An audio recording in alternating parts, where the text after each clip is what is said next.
March the 15th. Do we have any public comment? No, sir, we do not.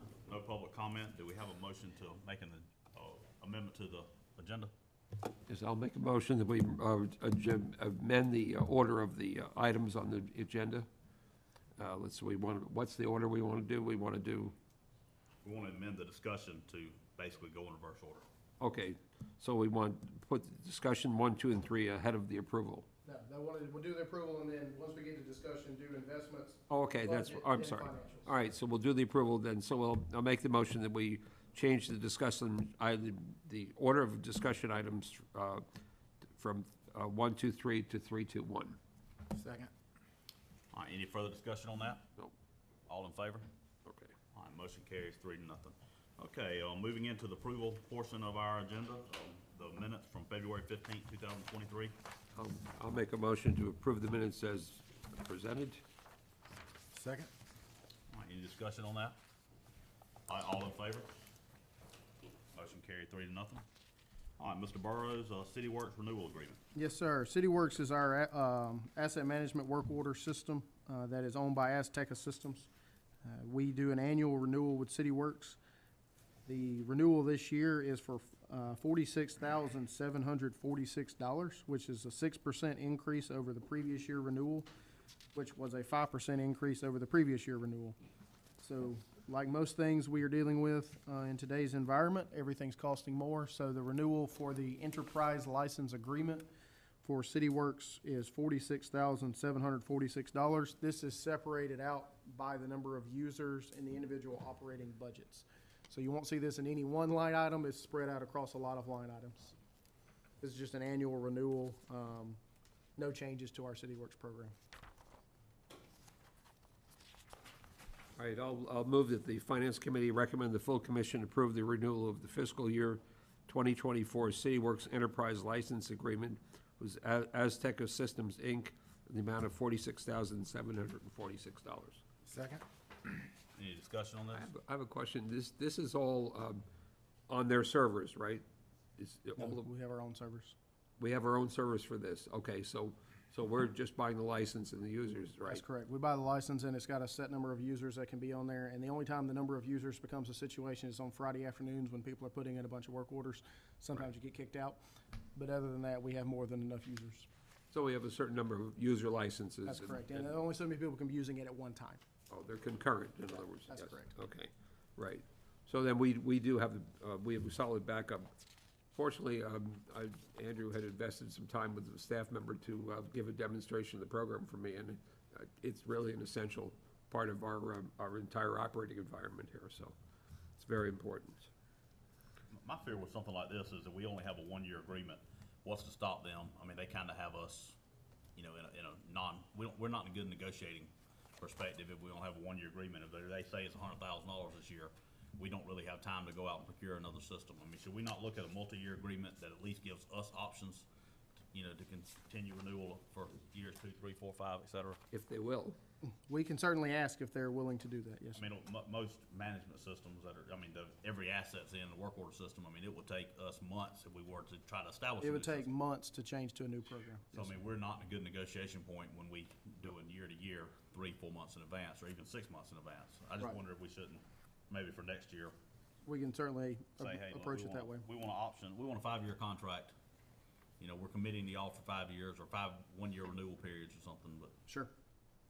Our advantage here is that it's very unique software that is only for a limited market, so they're not likely to, go crazy and just jack the prices up to the point. Because, However, 11% over 2 years is actually well, more than that. yeah. Because it compounds, it's like 11.5 over 2 years. Yeah, but also fair to say that I'm sure in the last 2 years that they've added a number of features and added some additional things that are of value to us. They've gotten much stronger in the mobile environment, so we can put things out in the field on cell phones. So that has helped out a lot. And that certainly is a time saver for us. People don't have to drive in and sit down at a computer and do that, so. Absolutely. Okay, so there's value in there too. Any further discussion? All right, all in favor? All right, motion carries 3-0. Mr. Burrows, Academy Creek clarifier drive replacement. Excuse me, yes, sir. Academy Creek has 6 clarifiers that separate solids from the wastewater. Each clarifier has a mechanical drive that rotates a set of rakes at the bottom and a skimmer arm at the top. We were doing some work on clarifier number 6 and determined that the clarifier drive needed some substantial work. We've got 2 prices, one to buy the parts and rebuild the drive internally with our staff. Came in at $30,641.17. Given the cost to just buy the parts, I asked staff to get a quote on what it would take to just buy the complete assembly. Came in at $40,405.88. Given the amount of time it would take staff to break down the existing gear, the existing drive mechanism and rebuild it, my recommendation is we buy the whole drive assembly, unbolt it, bolt the thing back on, and have the clarifier back up and running. So the recommendation is to purchase a complete assembly replacement for $40,405.88 from Evoqua Water Technologies. I think it's worth mentioning that this was viewed earlier facilities. It was. In the past. Yes. This will be funded out of the Academy Creek operating budget. Do we have a motion? I move that the Finance Committee recommend the full commission approve the purchase of a clarifier drive assembly for Academy Creek from EWT in the amount of $40,405.88. I'll second the motion. Any further discussion? All right, all those in favor? All right, passes 3-0. Mr. Burrows, another one that came up at the facility. Yes, sir. At Academy Creek, we have 4 influent pumps. They're 125 horsepower influent pumps. One of them was sent off for look at rehabbing due to some loss of flow through the pump. Had some necessary repairs upon inspection to replace gaskets and bearings and seals and impellers.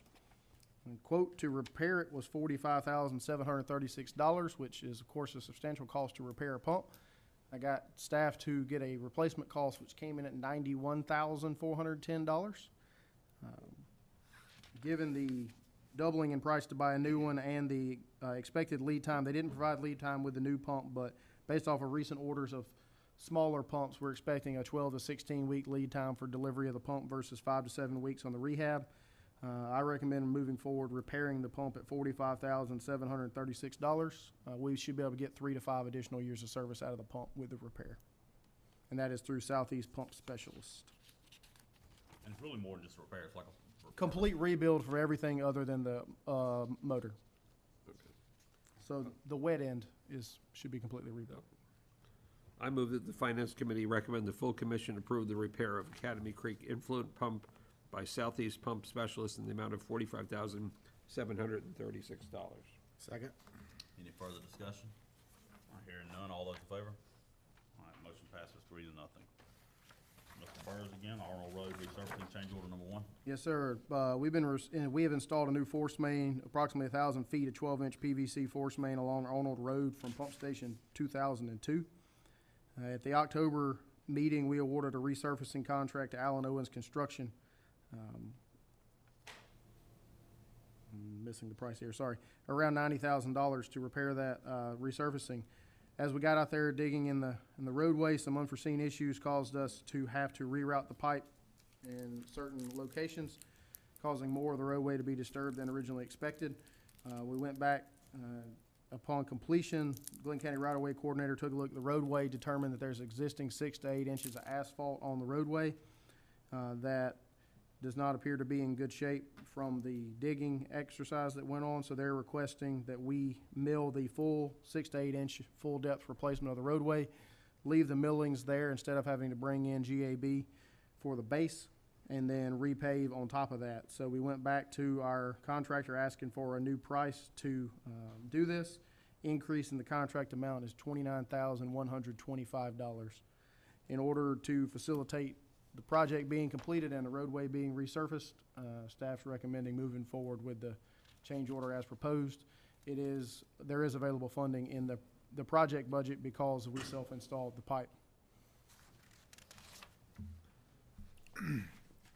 I move that the Finance Committee recommend that the full commission approve change order number 1 in the amount of $29,125 to Allen Owens Construction and Paving for the scope changes associated with the resurfacing of Arnold Road.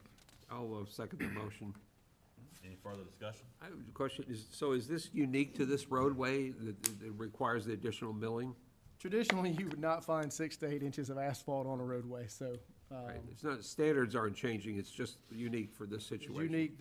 Appeared they've overlaid a new asphalt on top of old asphalt repeatedly out there, and then the full deck needs to be milled and resurfaced. Do we know the date that that's gonna happen? I do not know for sure, but I'm hoping it starts next week if it's approved tomorrow, because it absolutely needs to be repaved quickly. Yeah, if we don't repave it, we may need to fill it in some gaps. It's a rough ride. Yeah, it's very difficult out there right now. Yes, sir. No more? Have a motion and a second. Is there any further discussion? Not for me. All those in favor? All right, motion passes 3-0. Mr. Burrs, I don't know it matters, but your camera just went dark there. I just saw the color change on it. I don't know if that affects the meeting or anything, but just FYI, it was doing something else. All of a sudden, a bunch of icons popped up. You're good. Oh, good deal.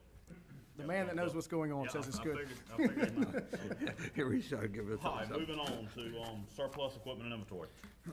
Yes, sir. We have 2002 Hot Shot.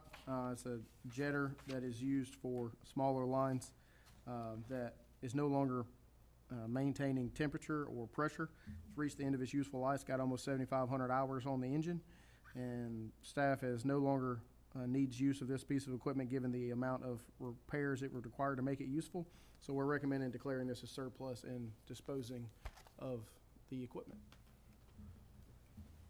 I'll move the Finance Committee recommend the full commission approve the above listed items as surplus to be disposed of in a manner most beneficial to the JWSC. Second? Any discussion? I will say, we thought we were gonna have more vehicles on this, but we've decided we're gonna try to, take some functioning parts from one vehicle and install it on another vehicle before we do all that. So there'll be more vehicles coming in the future, but trying to best utilize the equipment we have. So I have a question on this. So then we'll put this on Gov Deals, and if no one takes it, then what? And we what? salvage it. We just salvage it, okay. So this is not a vac truck. No, It's just a trailer mounted? or trailer mounted portable? piece of equipment, yes, sir. So it is currently broke as it stands now? Yes, or it's non-functional right now, yes, sir. And what's wrong with it? Just curious. Is it motor or? just It's wrong? something with the motor on the piece of equipment, and they're expecting, the repair quotes are in the $20,000 range. The stuff like this, as long as it's running, we typically keep it on the books. and Right. Use it if it's, once And it's to equipped. the point where it's not functioning, and we look at a piece of equipment that's 20 years old, maybe it's not worth putting $20,000 or $30,000 worth of repair into a 20-year-old piece of equipment. I believe we had a motion and a second. Any further discussion? All right, all those in favor? Motion passes 3-0. All right, moving into the discussion portion, we're gonna go in reverse order. Just a reminder to start with the investment discussion. Mr. Owens? Commissioners, would you mind if I presented from my seat? I don't have an issue with that. if That's Nobody fine, else does. fine with me, yeah. I don't know if we need a camera adjustment for the. Not a second camera clip. adjustment, we may need to relocate a mic. Okay. But I mean, you obviously have a lot of stuff spread out. I don't Yeah. see. Yeah, you need I don't some see room any there, I issues think, with yeah, that. yeah. Cash and investments. Last month at our Finance Committee meeting, it was decided we wanted to have a discussion on this particular topic. So I provided the presentation that was sent to you last week for read ahead. It's been an interesting week since then. So I've also got some information that I want to provide as a kind of an updated situation for the economy in general as well. But first I'll go ahead with the presentation as I've started it. The contents of the presentation, which is available on the second page, second slide.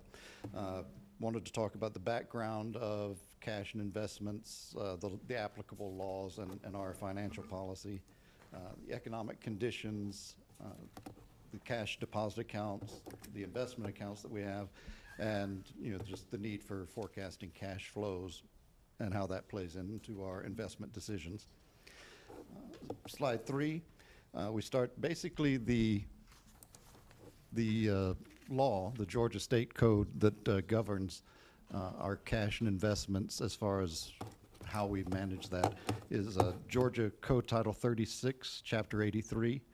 The biggest and most important sections of this, the first section where it outlines the types of investments that we are allowed to make use of. Obligations of this state and other states, basically municipal bonds, which we do have those in our portfolio.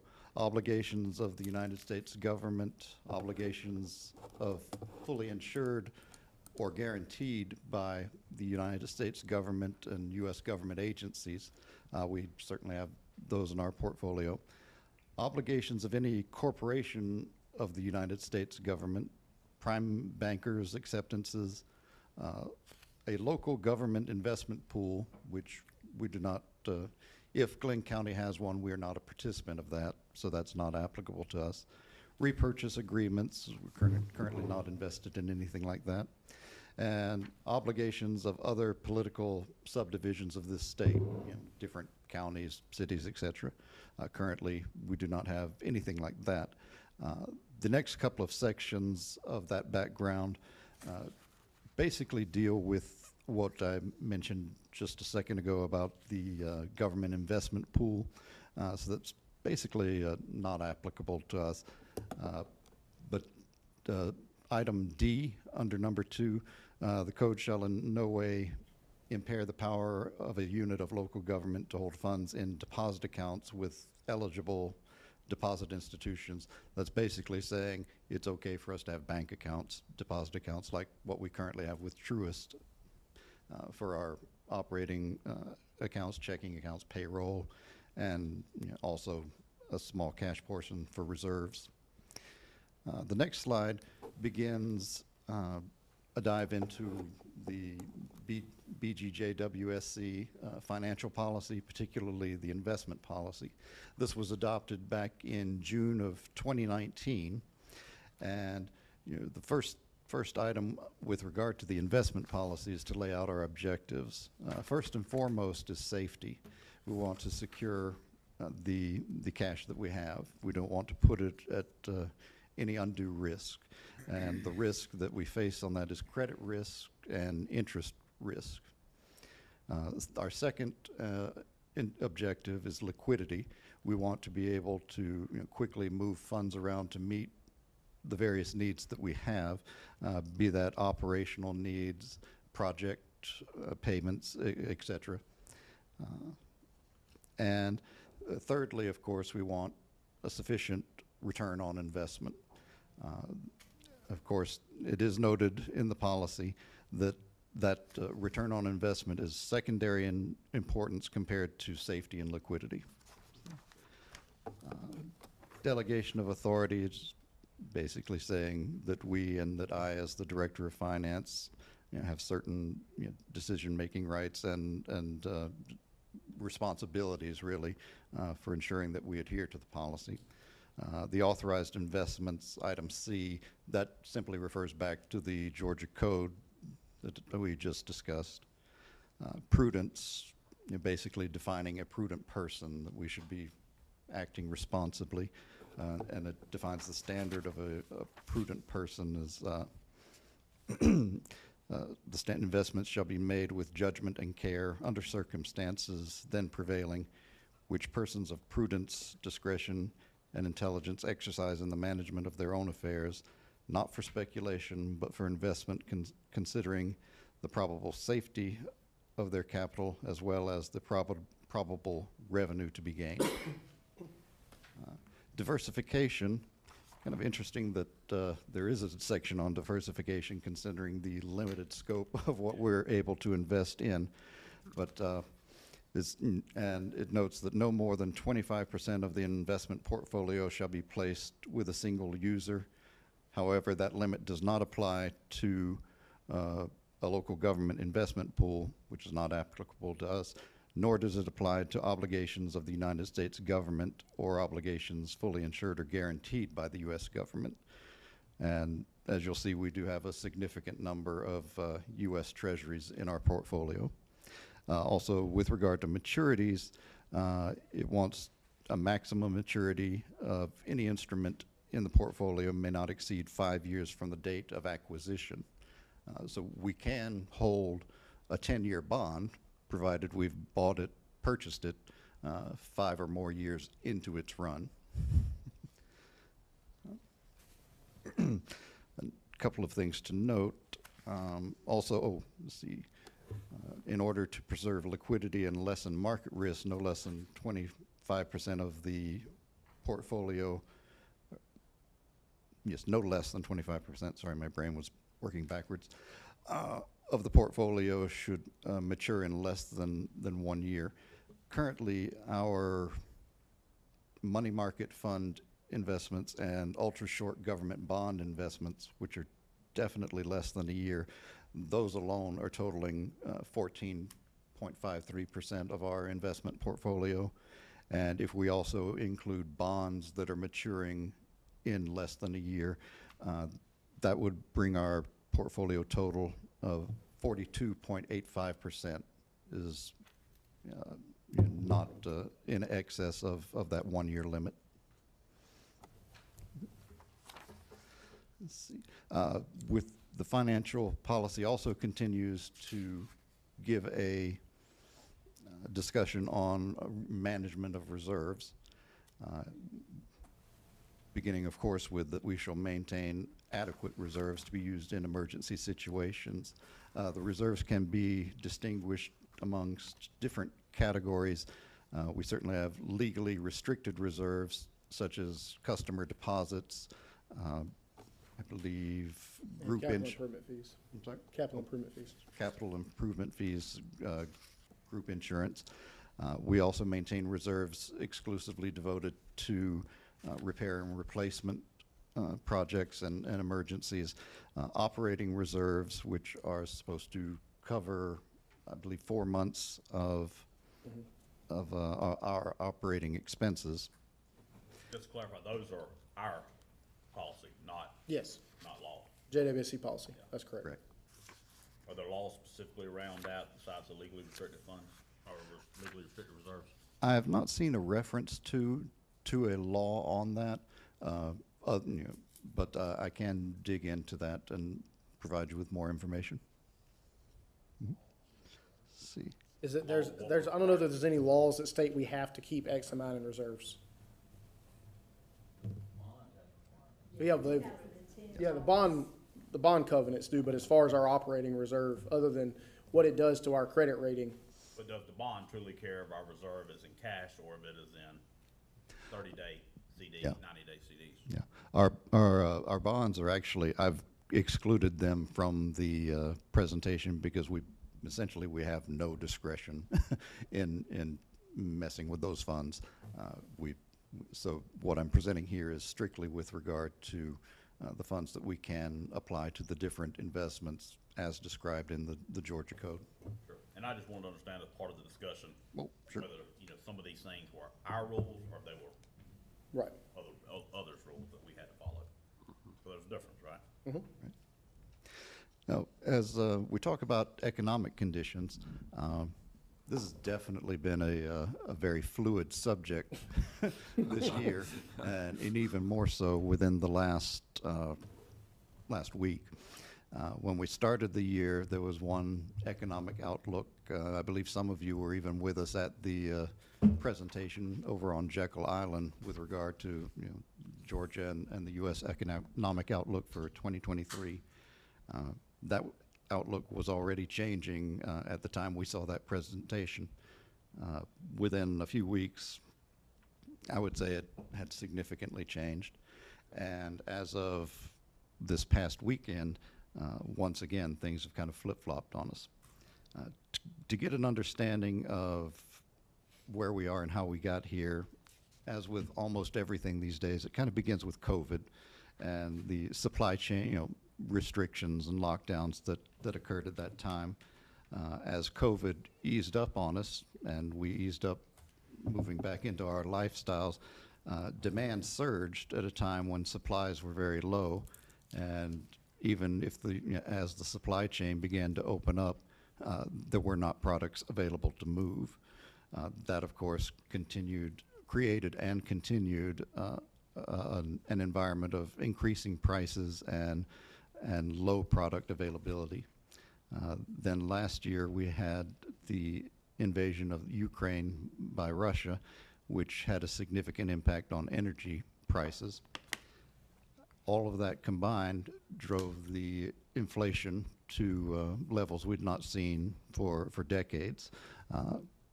In fact, yeah, we'd have to go back to the last financial crisis was the last time we had inflation close to where we are right now. As a result, the Fed began to combat inflation through a series of aggressive and accelerated rate hikes. That, of course, impacted us directly, as we saw several months ago when we reported on the fair market value adjustment that we made to our market holdings at the end of last fiscal year 22. Now in fiscal year 23, for the first couple of months of 23, we continued to see negative fair market value adjustments, but then about October, November timeframe, that situation turned around and we started to see positive fair market adjustments. So we were slowly clawing back some of those unrealized losses that we'd incurred mostly in the 21 to early 22 timeframe. If we accelerate that period to today, this past week we saw two banks fail, a third bank closed. That third bank, actually it closed before the other two failed. That was Silvergate. Silvergate was not a failure, it was actually an announced close by the bank itself. Silvergate was a situation of very narrow business focus, business losses. Silvergate was involved in the crypto industry and also was invested, like a lot of people, in long-term bonds that were becoming worth less. They made an adjustment and a decision to go ahead and refund all their customer deposits and cease operations. So, I had not even heard of Silvergate before Silicon Valley Bank. So Silicon Valley Bank, however, similar but different. Silicon Valley Bank was a very specialized niche bank that served startups in Silicon Valley. Not much in the crypto currency industries, but definitely a lot of high-tech type business. They were noted in last November by the Wall Street Journal as having significant unrealized losses. If you recall from the discussion and presentation we had at the time, that we made you aware of the fair market value write-down that we took, we're required to report that under government accounting standards. The banks are under GAAP accounting. As that applies, the banks are not required to disclose unrealized losses. But the news knows, and word gets out, plus other factors, other problems that they were having. The losses on their investment portfolio, which I believe they had roughly $95 billion that they had moved into treasuries last year, or earlier this year. No, last year, sorry. About summer, or late spring, early summer. They probably lost unrealized losses of around $16–17 billion. Unfortunately, because their market focus was so narrow, their clientele started experiencing liquidity issues of their own, started withdrawing more money than was normal. These customers, with those withdrawals, that put Silicon Valley Bank in a cash crunch. Because of poor performance, expected cash crunches, unrealized losses, Silicon Valley Bank was notified by Moody's Investment Services that they were going to be downgraded. Their credit rating was going to be lowered. In an effort to shore themselves up, Silicon Valley Bank scrambled looking for sources of additional funding. they came upon the idea of actually doing a stock offering. They announced this to the public, also relating that they had recently sold some of the Treasury securities that they'd been holding at a $1.2 billion loss. This created a panic situation. That panic situation spread through social media like wildfire, and many of these startups and venture capital firms that were invested in startups and had money in Silicon Valley Bank rapidly started pulling their money out of the bank. In fact, they on March 9th, they recorded attempted withdrawals of $42 billion. This was a $200 billion bank as far as, assets under management. So definitely a significant impact. This had a bit of a ripple effect because people became fearful of the banking system in general. It's no secret that everybody's bond portfolios have gone underwater in the last year. And with the general level of anxiety surrounding the banking system, that transferred that fear to Signature Bank. Signature Bank was actually quite well respected, but like Silicon Valley, was very narrow in its focus. It catered to private companies, particularly a lot of real estate investment firms, real estate investment trusts, and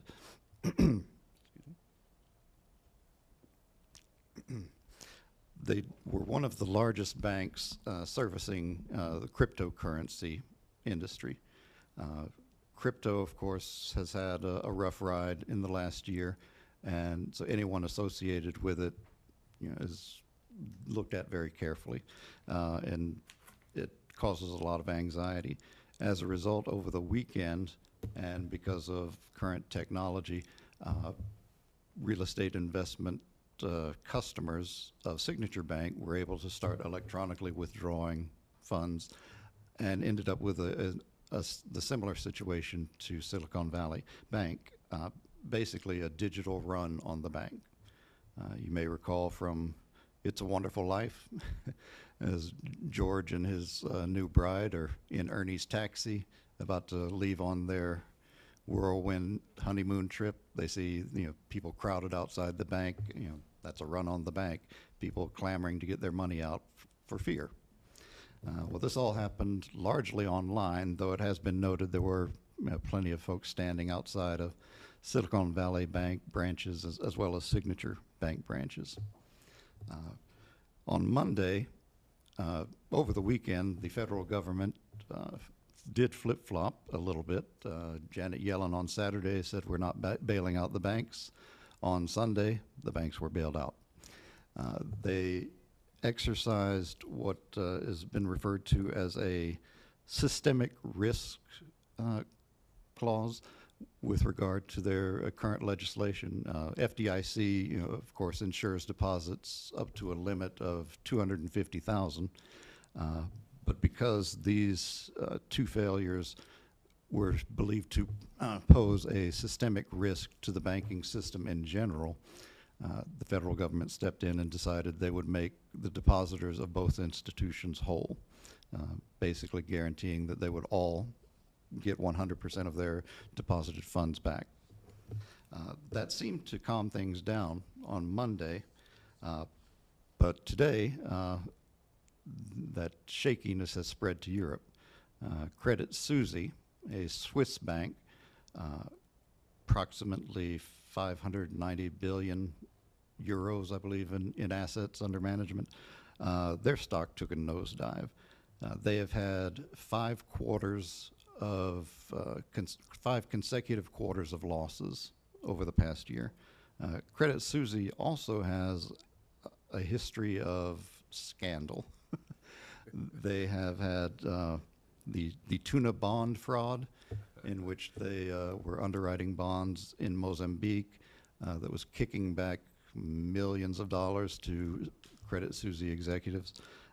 They have been found to be doing business with human rights abusers and individuals who have been sanctioned by the U.S. government and by the governments of Europe.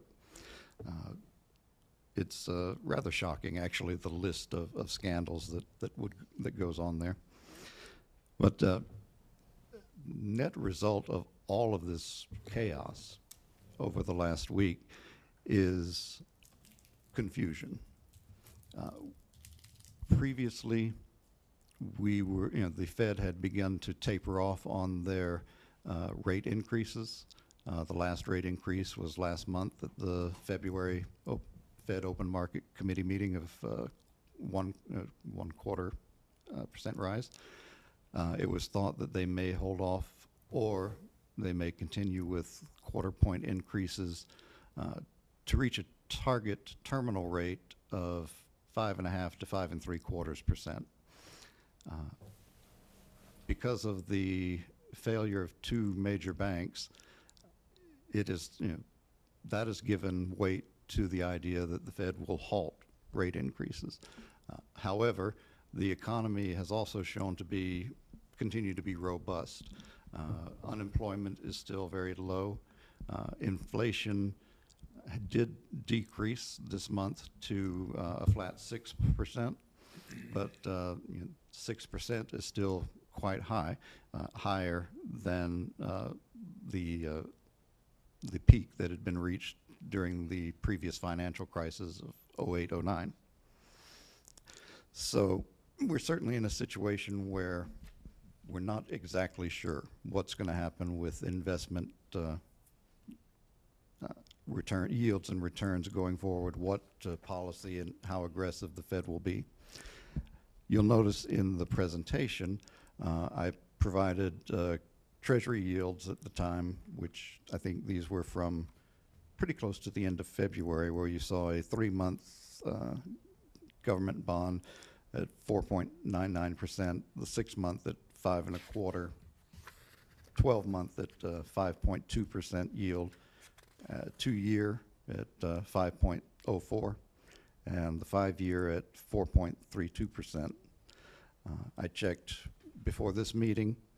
Those yields are down 4.99 down to 4.66, 5.25 down to just over 4.5, 5.2 down to 4 even, 5.04 down to 3.81, 4.32 down to 3.48. So basically a couple of weeks, the last one ending with some very striking news, has had a significant impact on fixed income investment markets.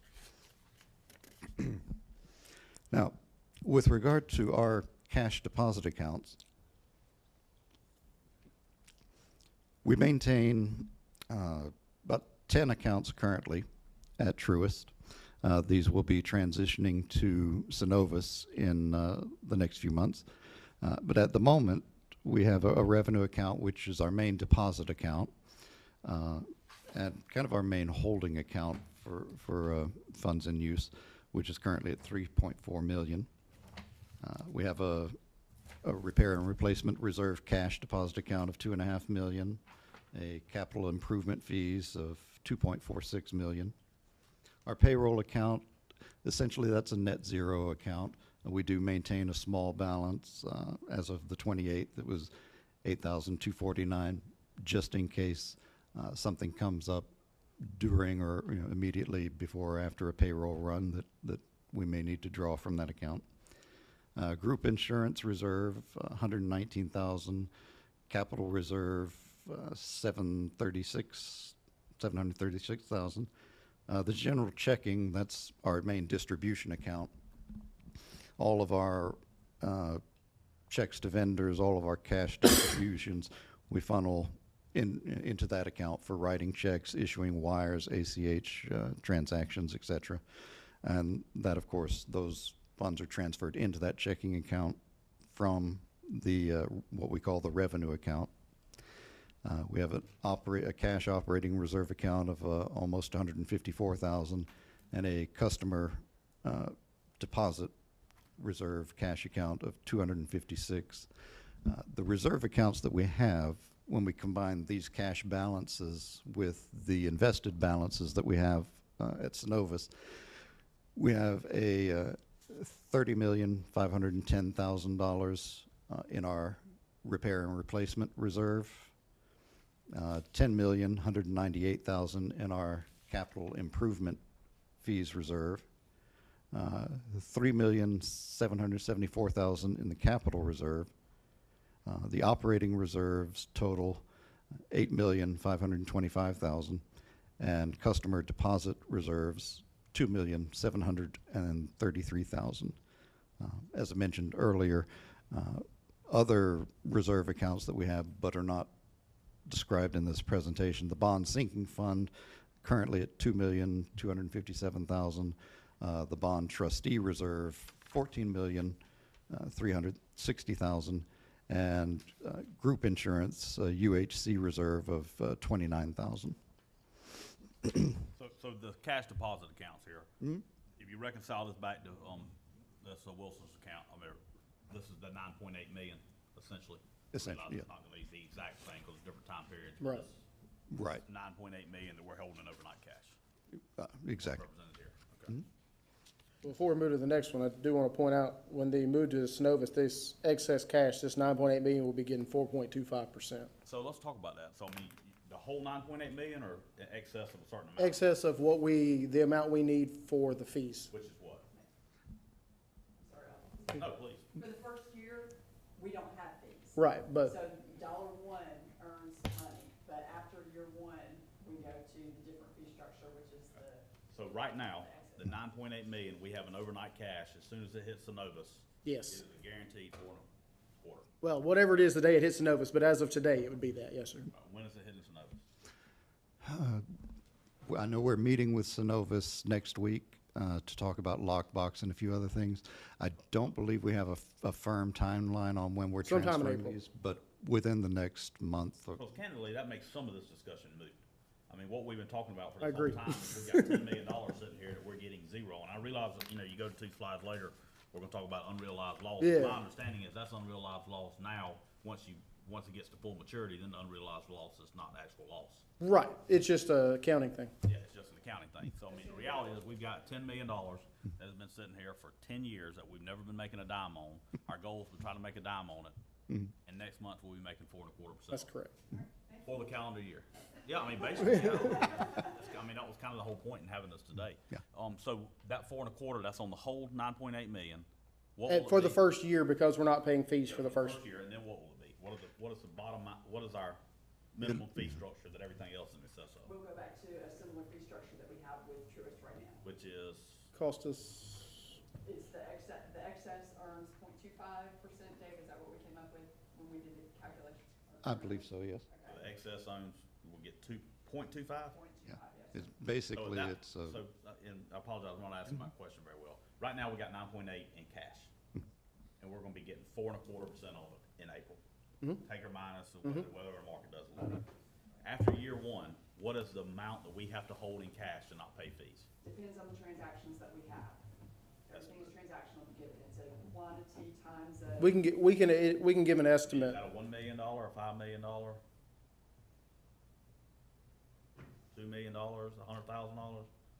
What do we need to hold in cash in order to not pay Synovus fees? I believe it was 13 million. Is that the, I would have Maybe to 13, maybe go we only back got and look. 9.8. yeah, it's down, yes, you're right. Yeah. I apologize. Just trying to, sorry. That's fine, I mean, ultimately, I'm putting you on the spot, I realize. Oh, no. Understand the question that we're. So my ask would be, I mean, and this is all great information, Well, but my, if you said it would be after excess cash, once we start charging fees, this 4.25 is gonna go to 0.25? well, that's what I, Well, why would it get 4.25 now and only 0.25 later? That's the offer that they made us. so Okay. my ask would be, and it's just my opinion out of, the 7 of us, but my ask would be that we understand. I mean, if we can get 4.25% on the 9.8 million starting in April, I'm happy. I don't know if y'all are or not. That's $450,000 a year. Right, I mean, I'm A happy. lot of- That's a lot of fees for year two. And that's what I've been asking for since I've been on the commission.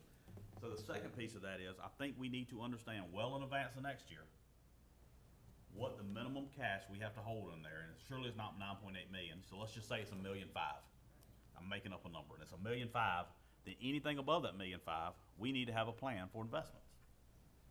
And it needs to be a real plan that manages all these things, but a presentation that comes to us and says, here's how we want to invest it. And I understand the market's volatile and all that, and it might be a lot different then, but frankly, if we can get treasury bonds for 3 months for 5%, and we got $7 million tied up in cash, we should be staging that in, even if we're buying one ninth of it a week over the course of 9 weeks, and just continually, I can do this on a whiteboard, but I mean, continually just do. Which actually is what we're currently doing.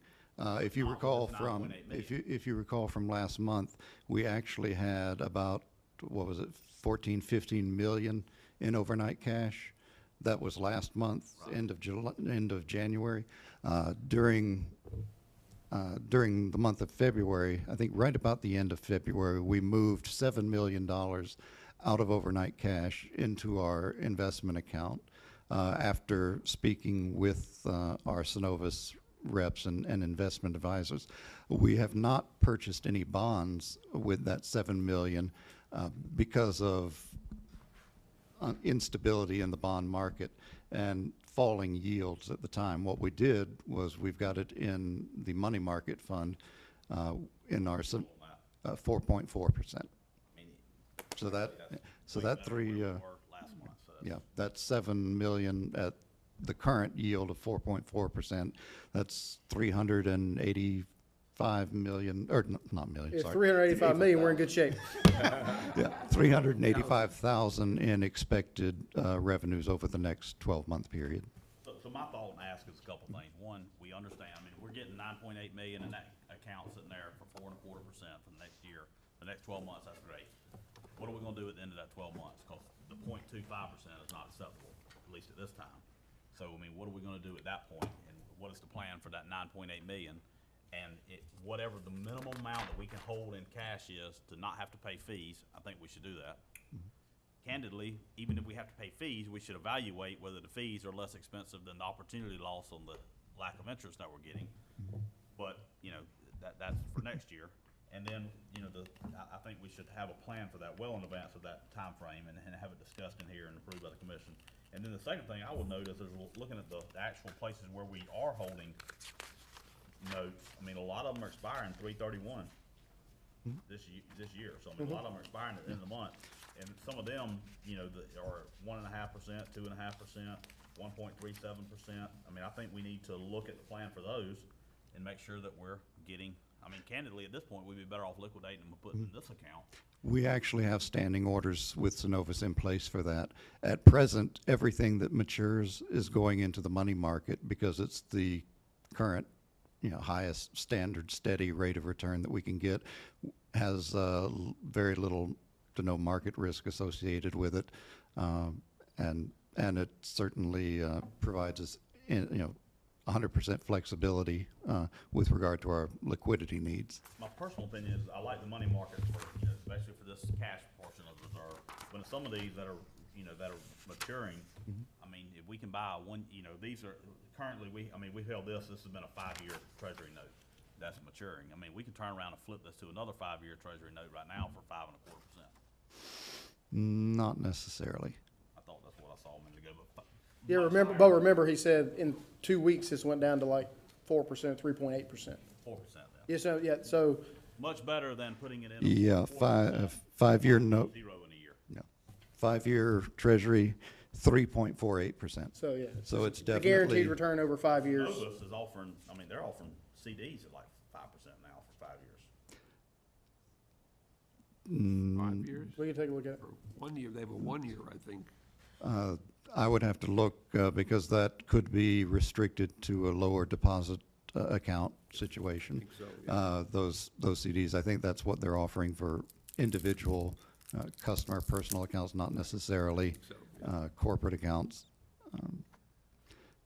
Because, you know, our money market, that's what they recommended as the highest yielding item for us right now.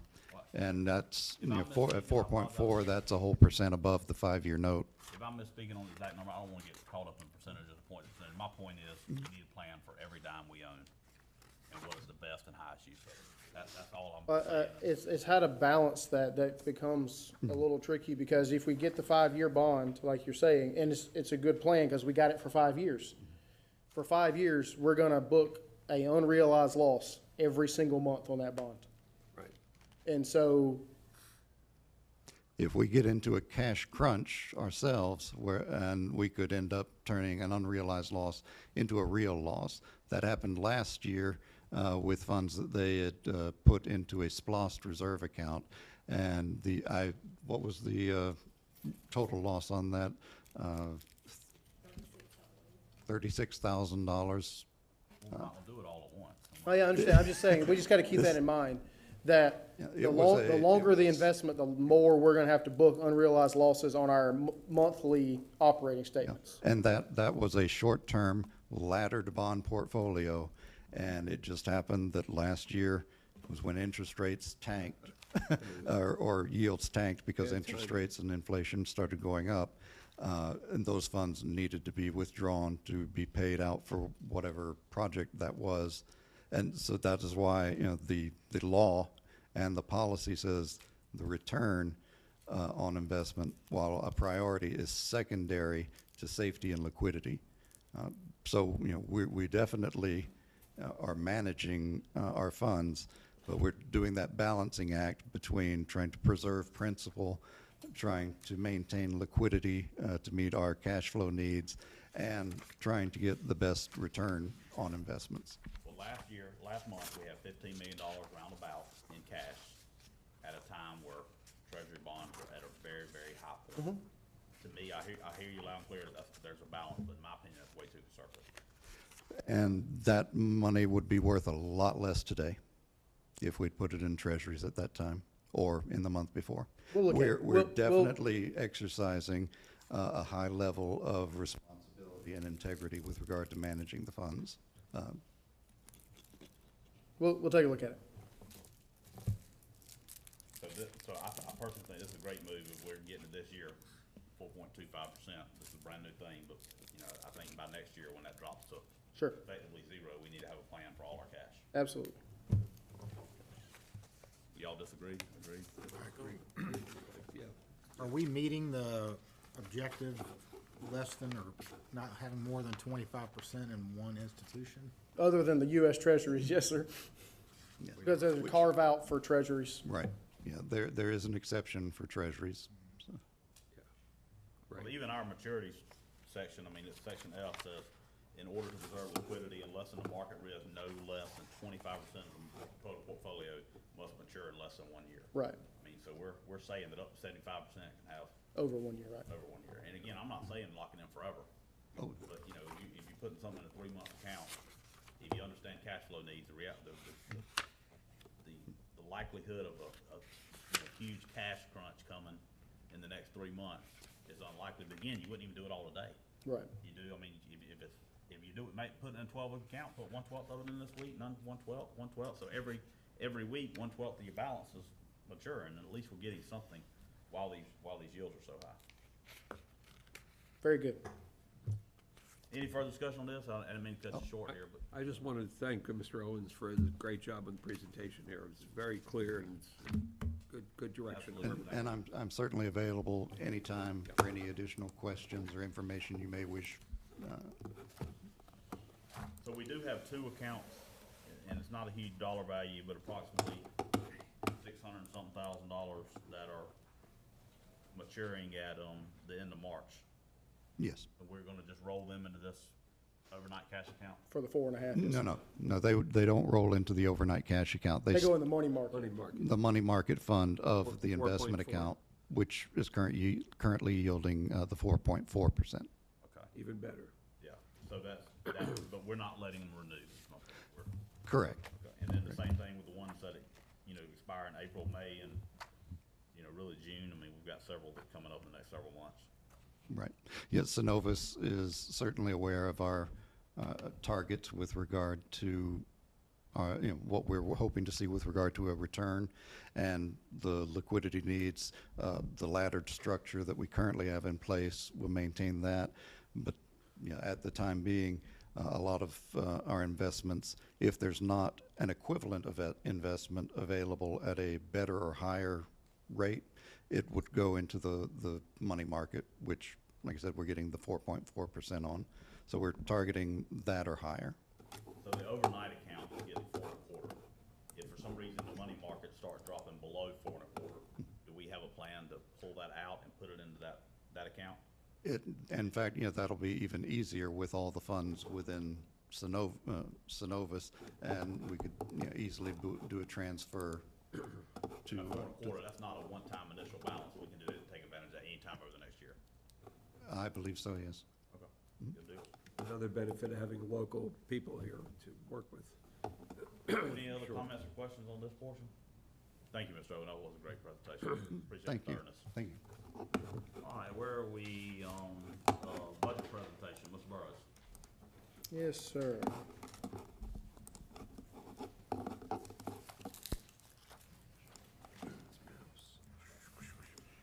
know if we do.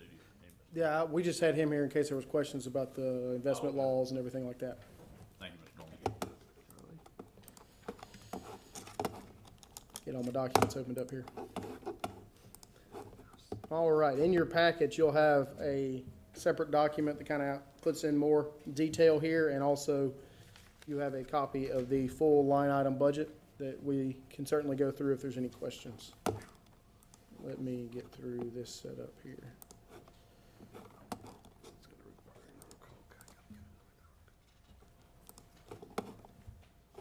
All right, so we had 3 goals going into our budget this year. Our first goal is always to maintain affordability. In the last couple of years, we've added the clause of despite rising costs, because as we just talked about, costs have went up substantially in the past couple of years.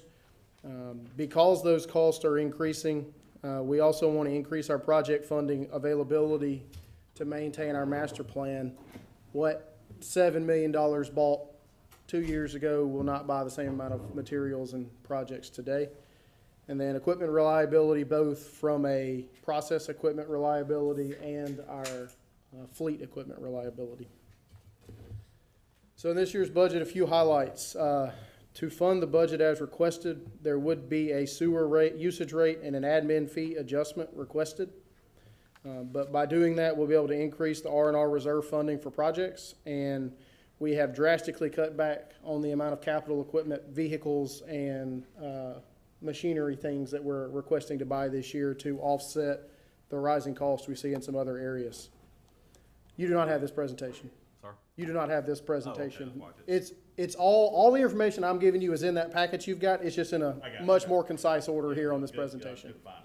Good deal. I could not meet former Commissioner Duncan's 3-slide rule, but I didn't want to give you 18 pages of information in a presentation. All right, so top line, the budget for next year requested. Now, as part of the budget process, myself, Mr. Owens, Ms. Roberts, and Ms. Wilson has stepped out. She was right there.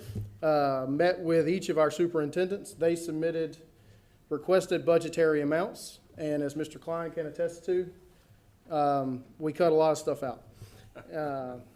Nobody left there feeling chummy about themselves, but the requested total budget is $35.5 million. That is up from this year's requested budget that was approved of $34.4 million, which is a budget increase of 3.2%, which is, of course, lower than the 6% that we're seeing on the inflationary numbers at this point. So how are we going to get revenue-wise into that $35.5 million? We can go through the line items once the presentation's over if you want to, but 42% of that would be coming from sewer revenues. We have 3 line items for sewer revenues. There's sewer usage rates. There's industrial surcharge rates. If industrial customer gives us high-strength waste above set BOD and TSS parameters, they pay a per pound charge above that, and that will be adjusted. That per pound rate is adjusted based off of our cost to treat each year, and that will be increasing this year. And then there's the leak adjustments are included as write-offs against the sewer revenues. And then water revenues make up 21%. REU fees, which is what you pay per your assigned REU value, is just shy of 13%. And administrative fees are paid per bill. And that would be just shy of 19%. We have some smaller items, interest income. I'll be honest, projecting forward interest income is a little bit of a shot in the dark at this point, so we reduced the expected interest income to try to offset some of the dependency on that in case of a fair market value adjustment hitting us like we did last year at the end of the budget year. Planning and construction fees. Mr. Burrows, the interest income, you've got it going down $150,000, but, I mean, just now in the money market account for this year, we calculated a $450,000 gain. Is that counted somewhere else, or is that? The problem is that $450,000 does not include an offset. That line item is where we do the fair market value adjustment. So that, just because that 450 is in there, the rest of the portfolio that's not in that has to be subtracted from that. Okay. That's where, if you remember at the end of last year, we took the $1.2 million fair market value against that. Okay. So that's, again, that's why we adjusted that downward, simply because that fair market value had hit us really hard last year. Planning and construction, for all the plan reviews that go through, we do review those plan reviews. And they charge a fee for each of those. It's a flat rate depending on the amount, the type of permit you're applying for. So quick question on that. We always talk about that kind of the planning and construction fees are designed to keep us whole. But, you know, cumulatively, they're only worth $30,000. So It's not, the planning and construction fees do not, no, they don't, they're not offset one-to-one. So they're not keeping us whole. No. But I mean, when we talk about them in real time, it seems like the answer is always that, hey, we're just breaking even on these. Depends on the type of review that we're doing. Certain reviews it does, but if for example, a set of plans comes in with 60 sheets versus 10 sheets, the 60 sheets we're not. I mean, in my opinion, I mean, this shouldn't be a profit center for us by any means, but should we not lower our costs in this area? That would be something the commission could consider. Is going to cause significant heartburn to do that. I think if you look at the larger picture, though, over the long run, we gain revenue from all of the efforts there, right? Yeah. Yeah, I was just under the impression that we were breaking even on. No. I mean, which is. But we gain revenue over a long period of time by a result of these reviews and gaining new customers. The ratepayers pay them, yeah. Like Yeah, our well, that's what inspection we- fee is pretty close maybe to covering the inspection. Right, the inspections time and stuff like that, Yeah. but But not all of staff's time within planning and construction. Right. Not the staff review, but actual inspections and everything are okay. so they do offset some costs, but no, in no way does $30,000 worth of projected revenue offset the cost it takes to review all those plans. That was kind of my thought. We have 2 full-time plan reviewers. They combined, they make more than $30,000. Yeah. I'm just pointing that out. Their pension Right. benefits $30,000. No, it is not. I mean, the cost. But anyhow, Other income is several other items. Tower rental for cell phone towers that go on our elevated storage tanks, unless they have a cow from the previous meeting. And then late fees, service fees, the operational portion of tap fees, fire protection fees, all that lumps into about 5% of the budget. So the revenue highlights, we do have an increased customer count. We have seen growth, and that is allowing some increase in the revenue projection. So if you recall, the budgeted increase is 3.2%. The proposed rate adjustment would increase the average residential bill 2%, 2.1%. So that gap is made up by the additional customers that we've brought online. It did remove rental income from the budget. We have been receiving rental income for the Board of Elections. Glynn County is going through the process now of parceling out that as agreed to when we did that, and they're expected to have that property closed and paid off prior to the end of the fiscal year. So that line item, which was a relatively minor line item, has been zeroed out in the budget. So I talked about the customer growth. Just got a snapshot here of the last 5 years. 2019 sewer accounts, we had just shy of 23,000. This is based off of the average number of bills sent out each month. So it fluctuates depending on when people move in, move out. Currently, we're almost at 25,000 sewer accounts, so a couple thousand in 5 years is a pretty significant increase for us in accounts. On the water side, went from 27,000 to over 29,000. So again, 2,000, 2,500.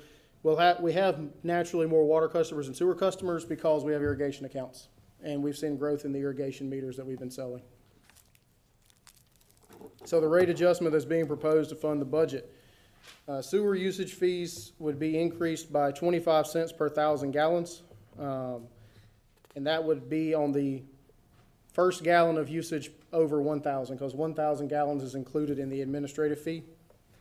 So that is every gallon over that, every 1,000 gallons over that's 25 cents, whether you use 2,000 gallons a month or 200,000 gallons a month.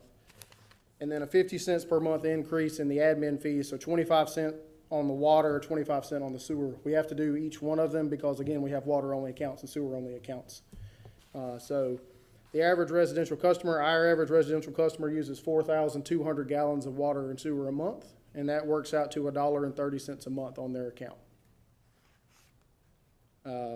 with this adjustment, because it's the 50 cents for water and sewer admin fees, and then the 80 cents additional would be 3,000 gallons above 1,000, so 3,000 gallons would be 75 cents, and then the 200 gallons would be 20% of that, or 5 more cents. So that's $1.30 a month on the average residential bill, which we have not increased the average residential bill since 2019. So last year we did a water-only increase, but you had to use more than 6,000 gallons of water to be impacted by that. So here's some example bill impacts. Residential from 0 to 7,000 gallons. We have very few residential customers that use more than 7,000 gallons of water in a month. For 0 and 1,000 gallons a month of usage, that is all included in the base bill, which would be increased from $28.50 to $29. And then it goes up 25 cents per 1,000 above that because of the sewer usage fee. So even if you're using 7,000 gallons, your bill would change $2. For our commercial customers, Is that in here? It's hard to read on the screen. it should be, yes, sir. It is. If it's not, I'll send it to you. No, it's fine, they're not in the same order. And then the restaurants, a commercial fee, so they would say the 50 cent base charge and then just 25 cents per 1,000 on the sewer. So this is a small restaurant that uses 40,000 gallons of water a month. I know that sounds like a lot of water, but for a restaurant, that's really not that much water. Their bill would go up $10.25. A chain restaurant, a sit-down chain restaurant, would go up roughly $25 a month, and an apartment complex would go up $82, $83 a month. This is a master metered apartment complex using 328,000 gallons of water. Or if you're, say, an industrial customer that uses 700,000 gallons of sewer a day, it would go up 25 cents per 1,000 on that 700,000 gallons a day. So, And all that's inclusive of the REUs, yes, please. this is out the door, and that's what your bill is. How many REUs do we have in the system? 45,000, so between 45 and 50, I don't know what the updated number is. And what's the REU fee? For water, I believe it's $2.27 per REU, and for sewer, I think it's $5.59 or 57 cents. And that 45,000 REUs, that's each, or that's cumulative of the sewer and the water? That would be, it's not one for one. We have more water REUs than sewer REUs. But 45 is not both cumulative, it's either or. Somewhere in that ballpark, yes, sir.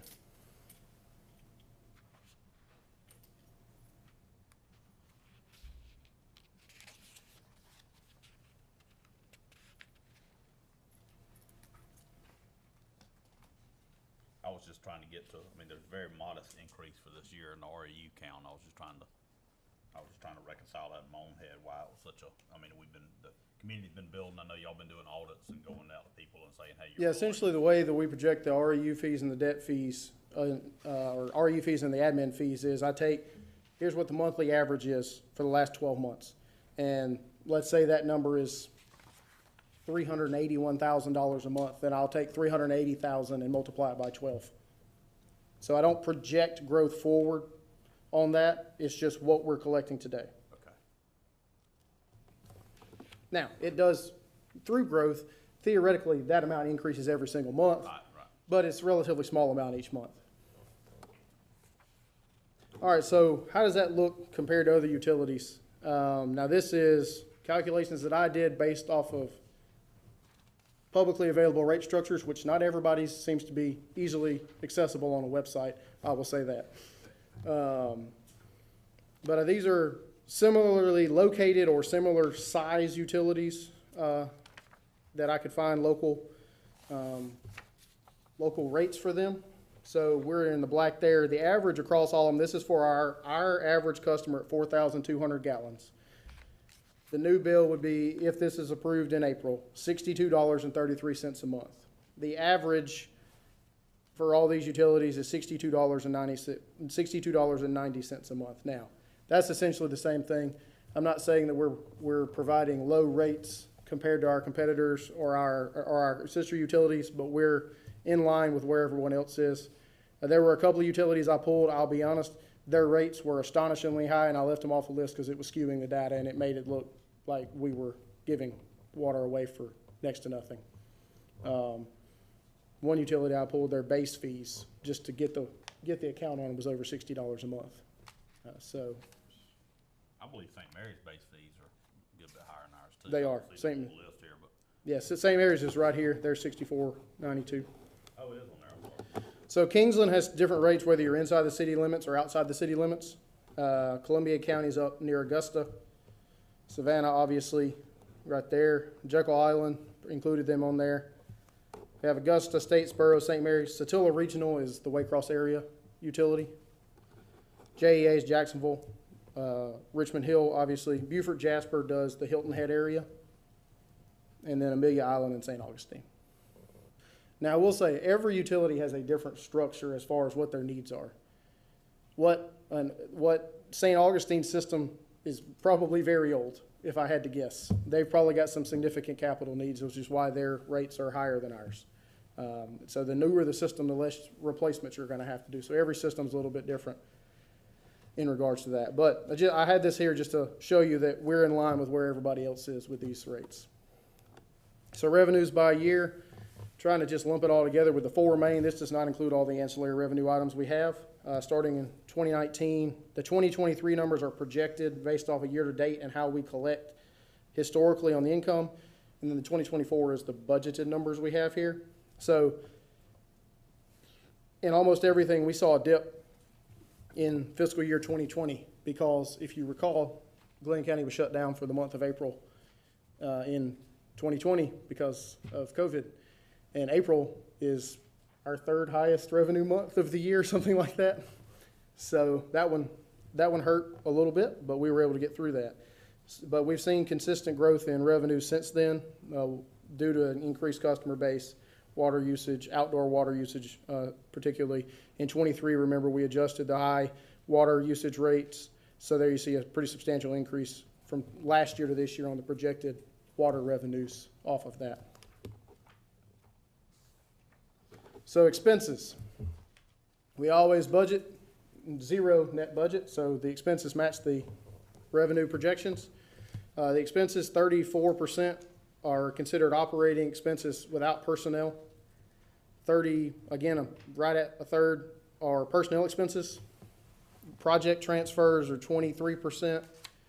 Debt service and interest are around 8.5%, and then two other smaller line items. The governing body is 0.5% a year, and then bad debt expenses at just 1/3%, substantially lower than that line used to be. That has went down from, I checked an old budget from, I think, 2019, we budgeted $600,000 for bad debt expense, and now we're down to $120,000 on that.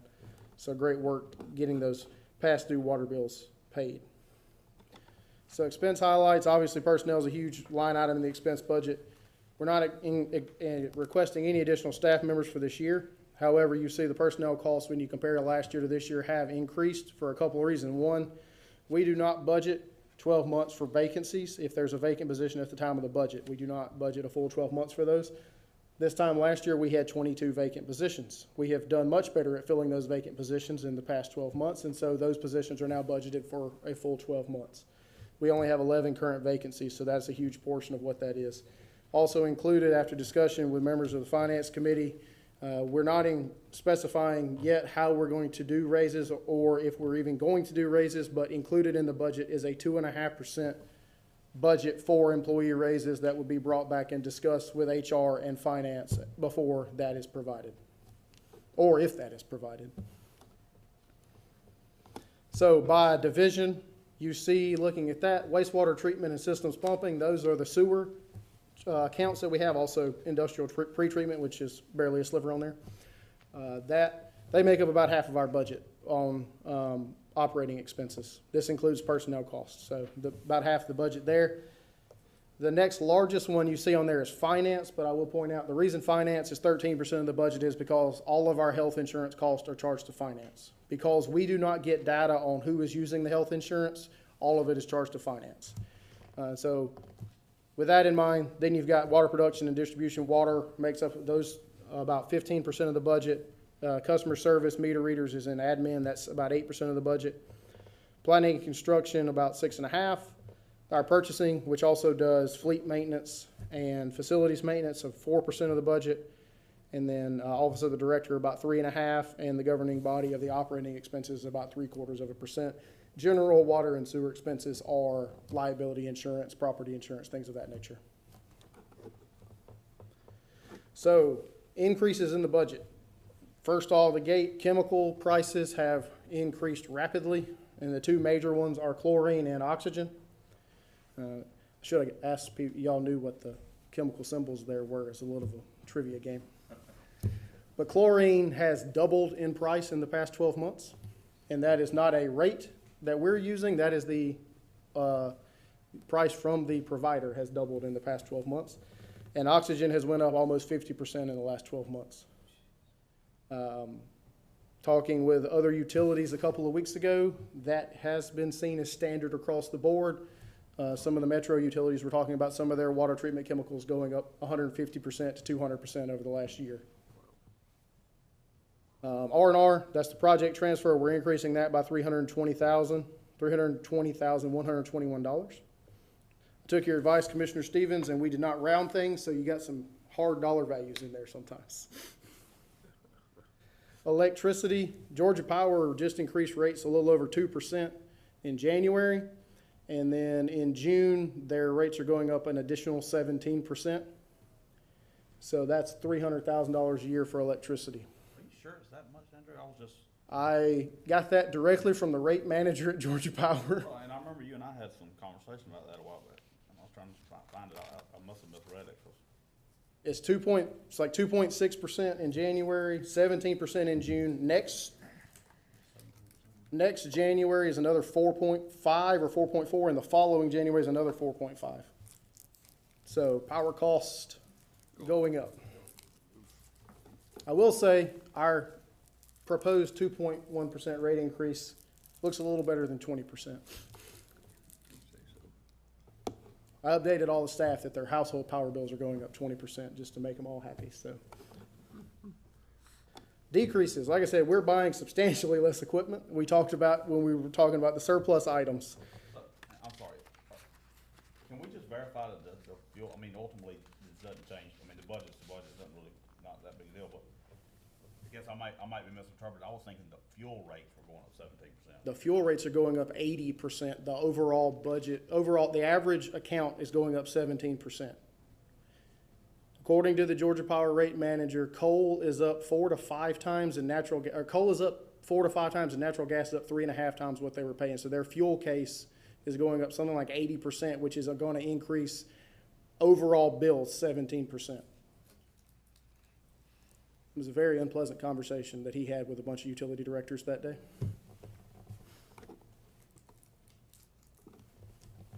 He assures us that if the fuel goes back down, they'll adjust it down rapidly. So like I said, we're trying to make do with what we can do on the vehicles and equipment items. We're taking motors out of one vehicle, putting it in another vehicle, trying to get good vehicles out of some of our trucks. And because of that, we're reducing our requested vehicles and equipment by almost $600,000. The banking fees, as we just talked about with Mr. Owen's presentation, we're going to save about $147,000 on banking fees in the next 12 months. So is that the total of what we spent last year? No, because there's some ancillary fees that are on there. Merchant services fees. That's what they're called, yes, for processing credit cards, things like that. So will those go away in the rate structure we talked about a minute ago with your presentation? No, we're talking about just the fees for the accounts that were going away. So the credit card swiping and the check processing and all that. So if Still, that's going away and that's representative of the 146, and we can assume those fees cost approximately 146? no, the fees are more than that. That's what I'm saying. The fees that they're waiving, I'm saying. Ask the question again, I'm not understanding. Fees that they're waiving for us, those aren't fees that we've had in the past. Is that what you're saying? Those are fees that they used to waive and continue to waive? No, we've had fees on bank balances. Those, fees are going away for the first year. We currently pay those fees to Truist.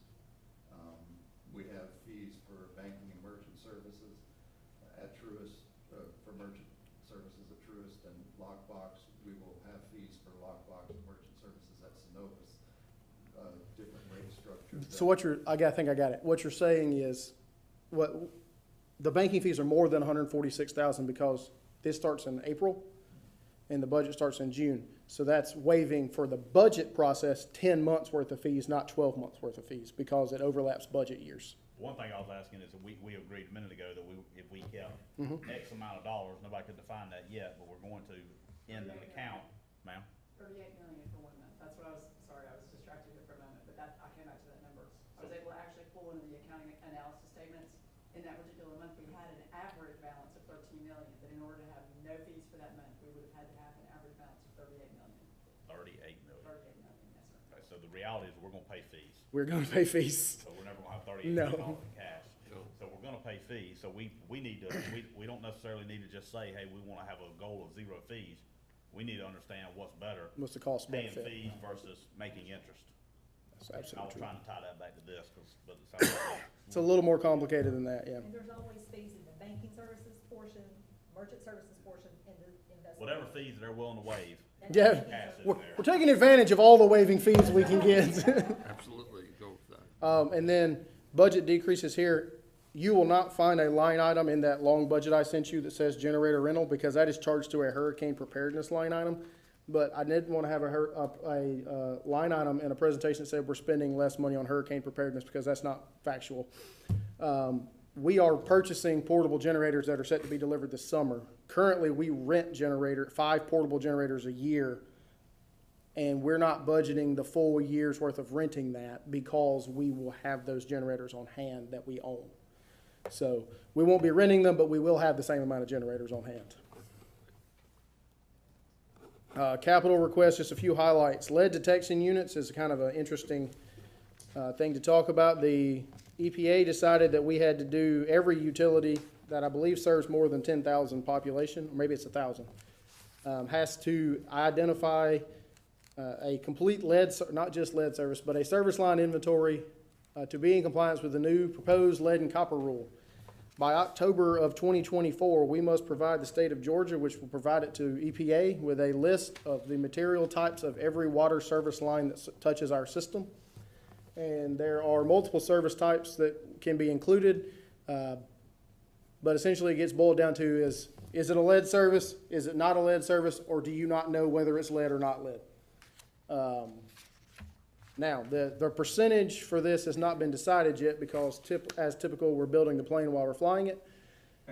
Once we provide these inventories, EPA is going to set a percentage that we must replace service lines based off of what we have in the system of lead and unknowns. You obviously don't have to replace the non-lead service lines, but lead and unknowns. We do not suspect that we have many, if any, lead service lines in the system. We have a lot of lines we do not know what the material is, because the problem with this rule for a utility perspective is we have to identify the service line on our side of the meter and the customer side of the meter, and we do not know what the vast majority of the customer sides of the meters are. We can do what is called representative sampling to determine some estimate of what is out there. These 2 units the name of them are called swordfish units. Essentially, it allows us to pull a meter, run these units down the line, and it will give you a reading of the probability of it being lead. And we can do a sampling with that, and doing 2 units, we have a much better chance to reduce the amount of unknowns that we have. We will not be able to get through all of them. Our situation is not near as dire as some other utility situation. If you can imagine, say, a New York City that's got 900,000 service lines they've got to identify in 2 years. There's no way to do that. Right. So, Roughly an Odom or Surrency that has no staff and no staff whatsoever. And so what these units will prevent us from doing is having to pothole in people's yards to find out what's going on. So we'll be able to do this without digging up people's yards. They're expensive units. They're about $70,000 a piece, but we're going to keep them busy for the next 2 years. And then the goal, again, we do not suspect there are many, if any, lead service lines in our system. Distribution staff is not aware of any. However, we have got to reduce that number of unknowns, because if the EPA decides we're going to replace all the unknowns and we're going to do 5% a year, that could be a tremendous amount of money that has to be replaced. So the goal is to spend the money now to get the detection equipment so we don't have to replace lines that don't need replacing later. Trimble GPS units, we GPS all new assets when they're installed. We GPS different existing assets that we do not have current data on, as far as the GIS coordinates, depths, and things like that. Well, we have 4 of these units, and as is standard when it comes to IT type infrastructure, they are obsolete and will not work with the updated versions of Esri's GIS software. So we're requesting to replace those 4 units. And then a Harbin jetter replacement. This is a trailer mounted unit like we talked about in the surplus. This will replace some of those surplus items that we've had that no longer functional. These help us jet small diameter lines such as services. You cannot use a vac truck to jet a 4-inch line. The head won't get in there. So since we own the service line, the lateral up to the right of way, we end up jetting a decent amount of lateral, so this piece of equipment allows us to do that. And that is the extent of the presentations. I'll open it up for questions unless y'all would like me to go through the line items or a subset of the line items. You mind running back to the one where you showed the representative bills? Sure. Whoop, wrong one. There it is. It wasn't, it's not in here, those. I'm getting there. No, I mean, the one where it shows like Oh. over 1,000 gallons or. Hang on, let me In the get there. cost, oh, yeah.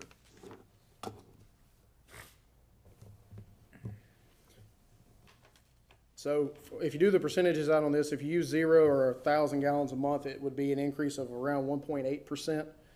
If you're between the 3,000 to 7,000 gallon mark, you're somewhere between 2.1, 2.2%.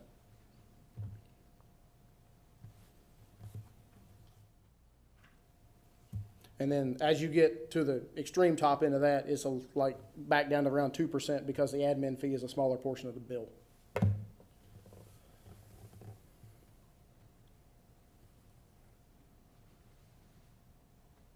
Again, we're not asking for approval for this today. This is just for discussion and feedback. But of course, if we're going to ask for an increase in the budget and moving forward for that April meeting, needed to talk about proposed adjustments to fund that budget. I think all of the increases seem very reasonable and fair. So realistic about the way things are. Just tying it back to this, I was looking,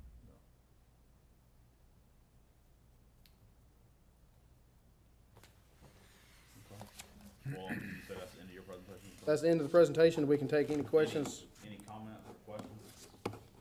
Commissioners? I have a couple of questions about the pension contributions. Yes, sir.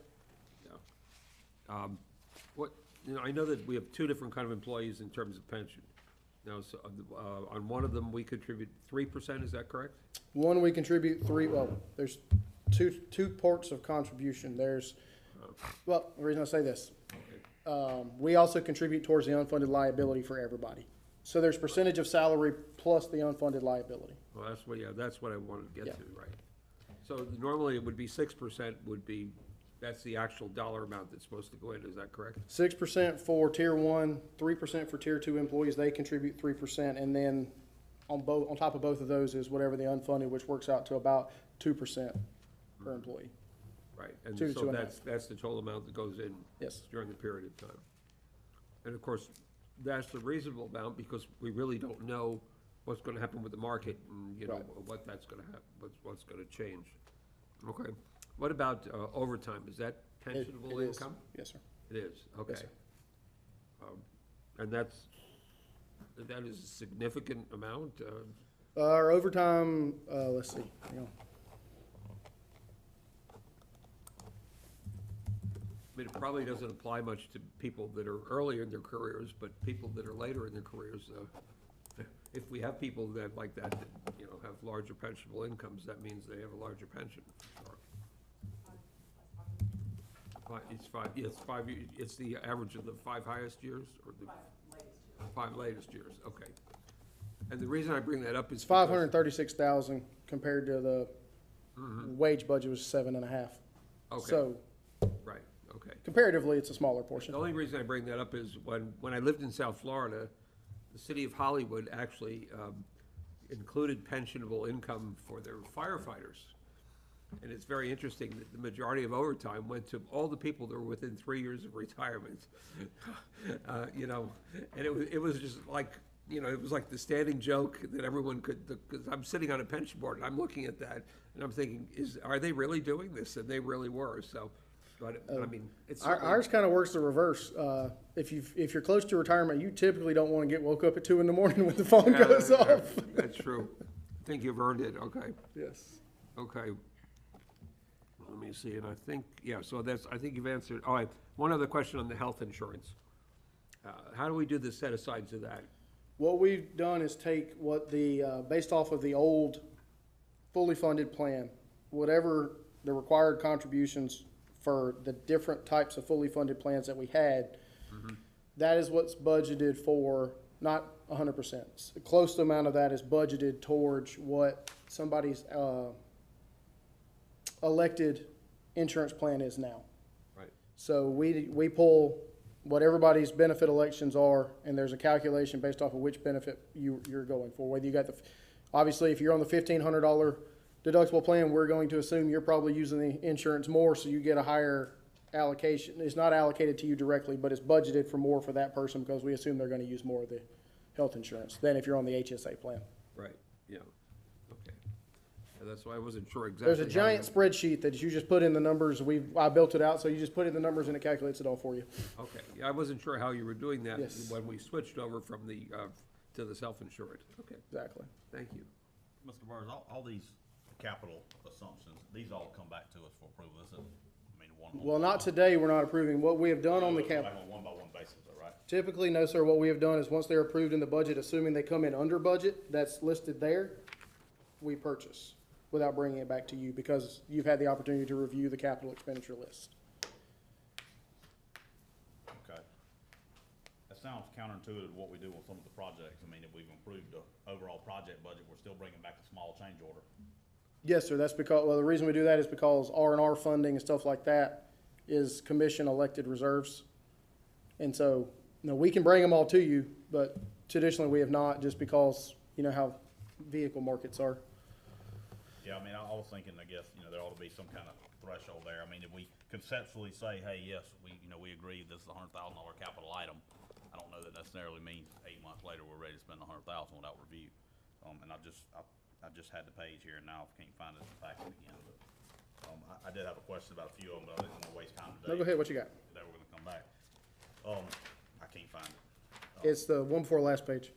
Sir, It's the one before last page. one before the last. Okay, so like a mid-size SUV for fleet vehicle for staff traveling, staff training, traveling for training. Seems like it'd be much more efficient. I don't know how often we're using that, but it seems like it'd be much more efficient to just pay mileage, than to buy a vehicle just for training purposes. Well, it's not just for training, that's probably, there'll be other uses for it, but, you know, we're looking for a safe vehicle for people to drive when they're going different places without having to take one of our work trucks out of the fleet to do that. Where are people going? We have people that go to Orlando for different things, they'll go to Atlanta for different things. Plus, you could put 4 people in the SUV comfortably, rather than pay 4 different people mileage for their own cars. We must be doing a lot of traveling for training that more I think than we're others. making up for lost time from the. Yeah, well, we also, like, for example, now, we carpool, but we go to Savannah for the GAWP conference every year. There'll be 8 or 10 people go to GAWP every year. So, you know, I take people in my truck, obviously, that's not a big deal. I don't ask for mileage back or anything like that, but it's just, you know, depends on where they're going. If we're, VT Skate Fest is in Orlando, GAWP in Savannah, we go to Georgia Rural Waters in Helen. Carrollton a lot. We go to Carrollton for GWWI training for operators licenses. It's, nothing is done in southeast Georgia. Everything that's done on the state level is near Metro Atlanta. Well, I'll bring it up because, you know, instead of us approving blanketly one big thing and us having a lot of discussion about it, it seems like to me it would make more sense to bring them in as you get ready to approve them. We can certainly do that. I mean, that's why we've done back trucks, right? Yeah, that was because you didn't approve the purchase of the vac trucks. What we got you to approve was the purchase of the financing through the bank. Okay. Yeah. All right, we can talk about that later, but. Okay. Well, what's, any other comments on this? Nope. I think you still got some portion in item 2. Do we want to, y'all want to continue to go through the detailed summary? I mean, I had asked for that, and, you know, and I think at some point we ought to review the detailed summary, but I don't know if we, you know. And I'm not saying this is obviously facetious. We can do it if you want to. I can go line item by line item, but that's going to get very tedious. Yeah, I just thought, you know, it would be worth us being able to have access to it once a year, see it, understand it. It doesn't necessarily have to be a thorough presentation. We've all got it here, but, you know, certainly, we used to do it every month. I mean, when I Yeah. first got on the commission, we did this every month, and we all thought that was excessive. So we changed to a much more consolidated format and started, you know, and I just thought every now and again, it might make sense. My detail is for the current year. His detail is for the proposed budget. That's what, right. No. Okay, so let's take a couple of examples to go down, and y'all tell me when you want to stop. We'll start with the commissioner's budget. Obviously, the commissioner's stipend, you get a flat rate per month. It works out to $30,000 a year. That's the easiest line item in the budget to do. Workers' comp, we do provide workers' compensation insurance for y'all for while you're in here in case you fall out of the chair, I assume. Charlie's legal fees are budgeted. That is substantially down from where we used to be, so I don't know if that's because we're doing better or legal fees are getting cheaper.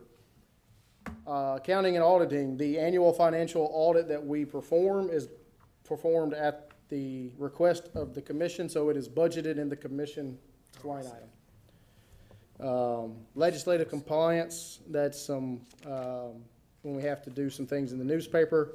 We have a separate legal fee line item if there's litigation involved. As you see, we've been fortunate that has not been a substantial charge for us recently. Food, meals, and luncheons, we budget a little bit of money because sometimes if we have a long meeting in the morning and we got a facilities committee meeting at 1 o'clock, sometimes we bring lunch in. So we budget a $500 amount for that. Mr. Bird, what are your thoughts on, you know, if we have this information now, because this is the first time we've looked at this in detail, if we have this, give us the opportunity to take it home and then maybe come back in a question format just on the assumptions at the following meeting. Sure, that's fine. That'd be fair to y'all, or do y'all wanna? Yeah, I don't want to go over line by line. No, I didn't either, but I wanted to have the line by line data. so I could Yeah, scan through I it. think it's good information to Yeah, I have. think it's good information to have every now and again. I wanted to have it so I could scan through it, but, you know, it's all Do relatively we need to approve self-explanatory. this is this the draft we need to approve then? Well, our traditional way of doing things, which obviously is subject to change, is presented for discussion at the March meeting because we discuss, here's what staff's proposed budget is. We get your feedback and theoretically bring it back at the April meeting for approval. And why do we do that in April? Because we are required to hold town hall meetings in June and we have to provide public notice of those town hall meetings. So we typically approve it at the April meeting so that we can provide public notice in May for the town hall meetings in early June. And then in June, we would bring the full rate increase, the rate resolution back with all the individual line items and fees and everything gets approved at the June meeting after it's been through public notice. So it's actually a 3-step process to approve a budget. I think it would be beneficial if we had some time to review it, and then we'd come back. I mean, because there's some things that jump out at me already. I just want to understand. I mean, it's Sure. not that I challenge them, but, you know, I'll just give you an example. But temporary services, it's, you know, 4 columns, 0, 0, 25,000, 0. what is technical service, I don't know. And that's what, you know, just an example, we might have some questions versus you having to present line item by line item. Regular wages were up 20% in 2 years. And which line? Regular wages, And what's the code on the far left? Which? 500, 1330, 1330, yeah. 1330. Yeah, again, like I said, we went through substantial amounts of vacancies. And so regular wages would be, if somebody wasn't here, they didn't get any wages. Right. So as we fill those positions, those things increase.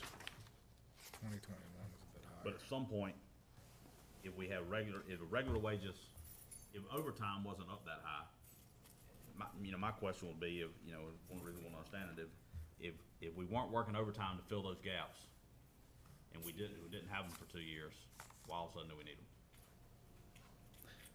Some work was just put off until we got staff to get back to do it. Sure, so that work, we need to understand, Sure. is that work mission critical? Or is that work stuff that, we needed to be doing the whole time and just didn't? I mean, if it's wastewater treatment plant work, that was maintenance work that didn't get done, and we had equipment failure associated with it, that's one thing. If it's that we didn't have somebody to, I don't know. I think a lot of times we had to move away from the proactive model into the more reactive model because of the staffing shortages. So we And think that, or we know that, and that's kind of the point, is what is it? I mean, what is the detail on if a position was open for 2 years, what did we do during that time, and, Right. because, I think that's a valid point, where we just reacted to your point. Well, we may have had to. Very defer much some- so. Right, we may have had to defer some maintenance until we had more staff to be able to do it, or we're running behind on the schedules.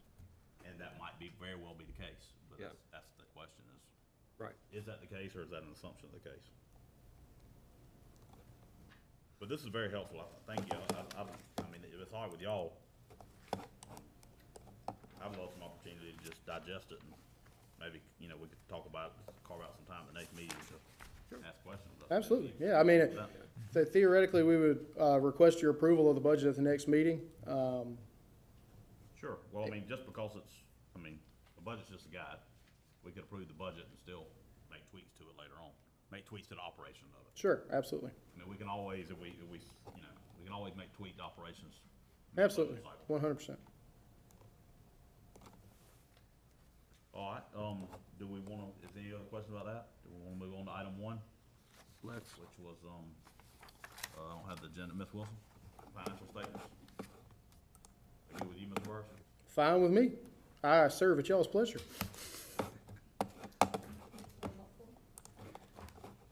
Sure can.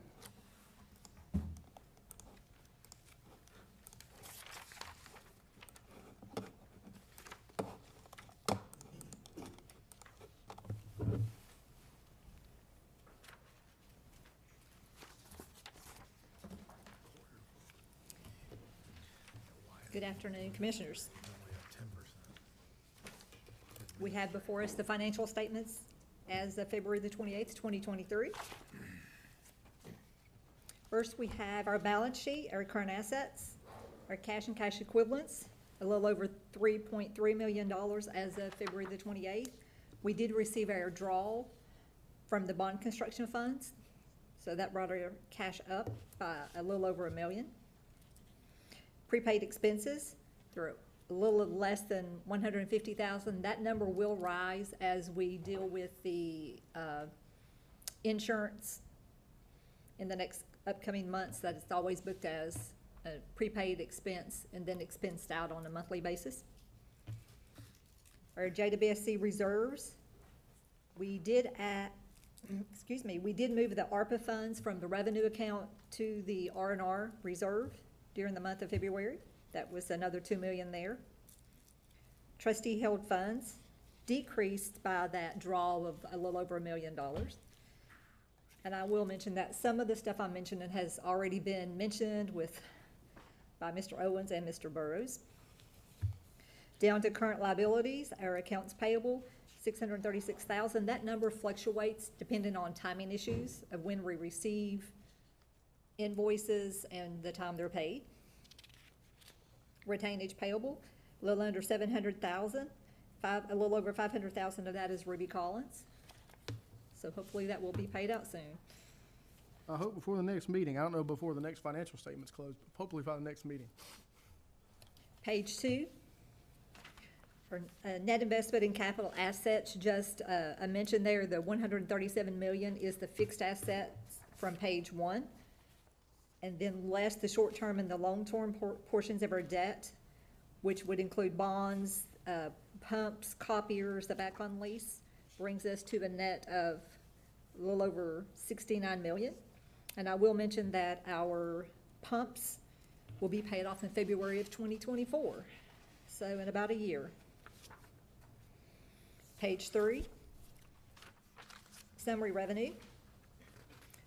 The sewer, water, debt, and admin service fees, they're ranging in that 67%, 8 months in. Our operating revenues, we are over the projected budget by 860,000, and as Mr. Burrs mentioned earlier, that is based on the 12 months leading up to the time we do the budget, not any growth after that. I will mention for right below our operating revenues is our operating expenses, and that is categorized a little differently than you'll find on our summary expense. So this is by the governing body, personnel expenses, operating expenses, and capital cost. And I'll talk about that a little later. Our capital improvement fees for the first 8 months, a little over 900,000. Again, we do not budget for those. Those are zero and just whatever happens through the year. Page 4, expenses by division. Again, these are set up by the divisions or departments within the organization. Our operating revenue, we are net over budget by a little over almost 600,000. That's including purchase orders. If we exclude the purchase orders, we are under budget by about 500, 600,000. We have a net operating revenue of $284,745. On to page 5. We have our supplemental schedule of cash balances. And this, again, is a detail of what you'll find on the balance sheet for the cash portions. Our cash and cash equivalents, a little over 3.3. As mentioned earlier, our banking services are moving from Truist to Synovus. Our investment funds are already held by Synovus. And those accounts have been set up by Synovus. We're just meeting next week, and then we'll be able to move forward with that. The R&R reserve replacement, as mentioned earlier by Mr. Owens, $5 million was transferred from the R&R cash to the R&R investment, and then we moved another $2 million from the revenue account, which was the ARPA funds, into the R&R investment account until such time that they are used. Construction fund and debt service, that's down by $1 million. Again, that reflects the draw, and we will probably have another draw request by the end of March. On to page 6, our totals of our cash and cash equivalents in reserves, $76,875,446. And again, some of that is already, if you look at our project report, is already allocated for use. Any questions on those statements before we move on to project report? Okay, page 7, our project report. To date, as of at the time that I ran the report, our expenses were $8,880,162.39. As of this morning, we have another, it's already over $9 million of expenses to date. Again, that changes, it's a timing issue based on the submission of the pay apps and the AP process.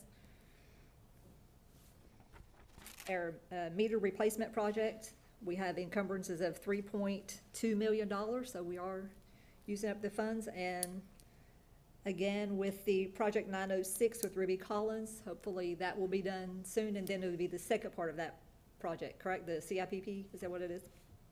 Yes, ma'am. On to page 8.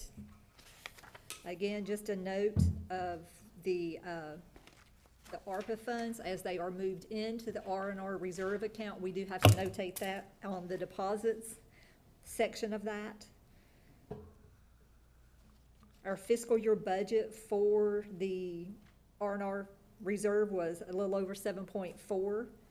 8 months in, that would be 4.9 million. The additional 2 million brings that to 6.9 million. Any questions on the financial statements? Okay. No? Okay, so for the requested additional detail, the handout that I gave you gives a little bit of our general ledger setup, which tells us how we pull this information. So we run an ad hoc report each month that gives us the detail from our general ledger. And with that detail, we're able to give you the summary reports for the expenses and the summary revenue. So our structure is, we have an account number, that's a 3-part structure. We have the 3-digit fund, a 4-digit department, and a 6-digit object code. Our fund is currently only have one fund that's 500. At one point, we had a 501 and a 502. That was city and county, but when we met those benchmarks in 2011, all of that merged into one fund of 500. Makes it very simple to run the reports. The 4-digit department division, here's a list. We have the governing body, balance sheet, each of our operational departments, finance, P&C, water, sewer. So again, we can run our general ledger reports by division and get you a total for that division. And we also have a 6-digit object code. And I have a little, at the bottom there, an example of that. 111101 is always going to be the revenue account. If it starts with a 1 or 11, it's going to be an asset account. 12 is a liability. This allows us to produce this data in a usable format.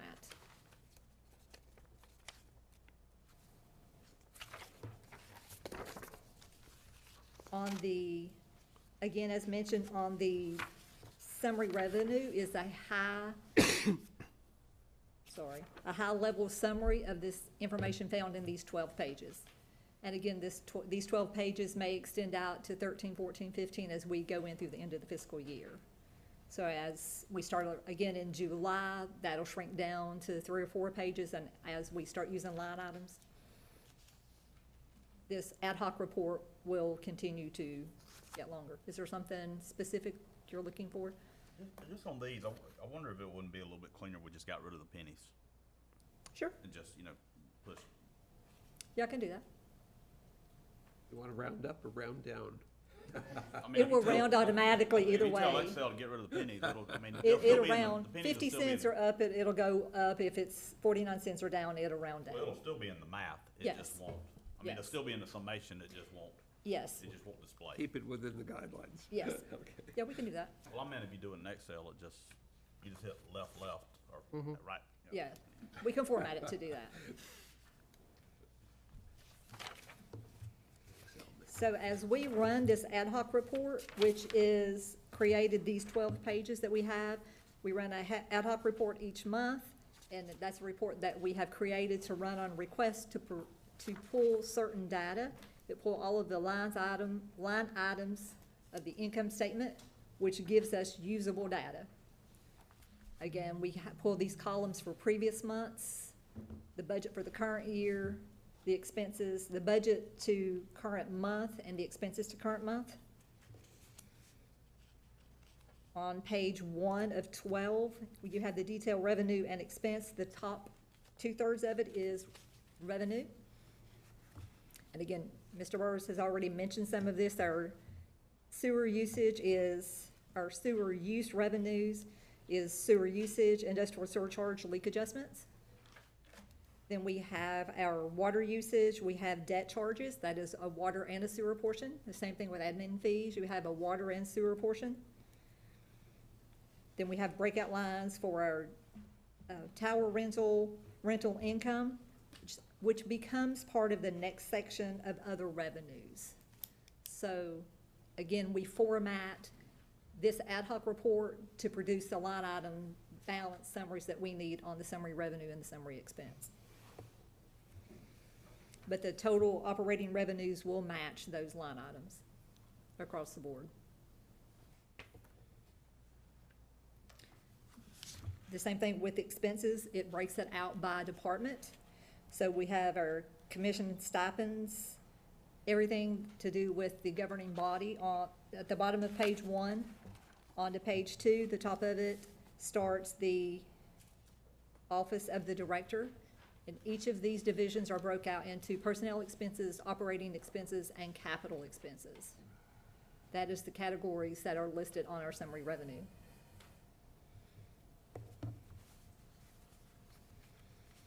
And we have this through all of the departments. Admin services, finance, planning and construction, purchasing, into our sewer and our wastewater. We do have some high-level water lines, 4400s and 4300s is our sewer. So this 12 pages gives us detailed line items. Then within our GL, we can click on any line item and get the individual amounts. And all of this information is all real-time, right? As you're adding to the system or Yes, posting as things? soon as a journal or a invoice is posted, Right. it If becomes you run part the of our GL. report, it is Yes. current. So if we run this, Okay. like with the project expenses, I ran it last week and got 880,000, ran it this morning because things had changed since then. Now we're up to, 9 million. That was Does 8 it post million. at the end of the day or just? Immediately, as soon as you hit post, Real it time becomes post? real time. Okay. Yes. Ms. Wilson, will you help me understand how to reconcile the two, the proposed budget versus the actuals? Like, for example, just looking at just one as a reference, 500-4337-531131. Okay, 4337. Hold on for a second. Let me get to that portion. Oxygen, gotcha. The oxygen, the past year, fiscal year 2022, according to the budget, we spent 195,000, but according to the actual, we spent 897,000. Let me get to where it's at in the budget. Hold on, let me find here, 433. I'll tell you something that'd be extremely beneficial too, from a formatting perspective, if we could have the headers at the top of each printed page. Yes, that was my fault for not That's printing that okay. on here. And then one thing I'm used to doing is I'll gray out every other line. Separate it. White, light gray, white, light gray, white.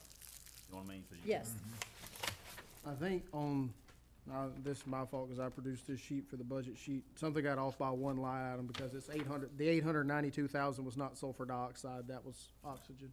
But it's only off for that 1 year, and that's what jumped out at me too, was because that was my initial thought, but then I Yeah. noticed that the auction itself is, you're saying that whole column's off by 1 year. That whole column's off by one row, it looks like. I don't know where it It goes. looks like it might be off by, yeah, possibly, but in some other areas, it looks like it's off by a couple of rows. So that's kind of what I was, That's my apologies on that. no apology necessary, I was just trying to understand it all. But it's not every page that is off on a, row like that, so. Yeah, because it also might depend on whether or not there was any expenses in one line item, because sometimes it'll It's- exclude. That's not I'll the case. fix it and resend it. So it's on the proposed budget. Well, the proposed budget, we're saying we want $1 million this year. Last year's budget this year's projected is 1.6, That's right. and then last year's actual was 195. Well, it was actually the one below it. It was 892. Right. This year actual is gonna be 1.6, but we're only asking for 1 million this year. But when you reconcile that to this, the numbers are totally different. Where you at? Well, the auction, for example, fiscal year 2022 totals and versus fiscal year 2023 to date is 533, so through 4 months, so that's gonna be around 750, and we're asking for one, but we're saying we spent 1.6 last year. No, it's projected. Not, I'm sorry, we're projected to spend 1.6 this year, but there's only a few months left of the year, and so far, we've only spent 533, no, that's the year-to-date budget. okay? The next column over, the 1,051,000 is expenses You're year-to-date. right, No, I'm off a column, and I'm looking at, which would be, why it'd be nice to have the headers on the Sure. top here, I'm trying to go from page 1 to page 3. Okay. Anyhow, something doesn't reconcile, you see that? Yes, it is. I'll get that fixed and sent back out. And I wonder on the natural gas, on the electricity, if that isn't such a big number to your point, it's so volatile. Do we have a key account manager? No. I wonder if it's worth reaching out to Georgia Power and just saying, hey, tell us what our spend is gonna be based off of last year's usage. With the new rates, assuming last year's usage, just give us a spreadsheet. And that's what they do for us, is they just say, hey, if you had the same usage as last year with the new rates, here's what the spend would be this year, which would help us. I mean, if we got a 17% swing, that might help us hone in some of these numbers exactly. Or not exactly, but a lot closer than. And we did do a audit of our electricity and the different accounts that we had a couple of years ago to get those in You're order. talking about for the electrical rate increase? The rate increase. Yeah. I mean, we've got some pretty big budget assumptions, swings in here, which Right. to your point, we got to. But instead of us just applying 17% to everything, it might make sense to just say, hey, you know how much we used at Academy Creek last year? With your new rate structure, what's our bill gonna be? And they've got all that in them. Yeah, I was just mentioning that they did check those categories to make sure that they were correctly being charged the right rates at that time.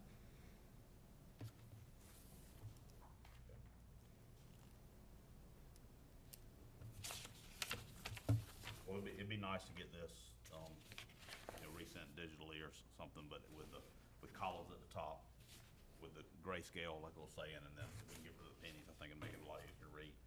And then that might help us catch, the areas where the road jumped off one in us. Does that make sense? Yeah, it does. It is, a spreadsheet's always easier to read if it's, with the columns are, Yeah. Well, on a $33 million budget, if one of them's off by $1 million, that's one road's off by $1 million, that can really throw things out of whack. If it makes you feel any worse about it, that's one of the largest line items we got, so. Yeah, exactly right.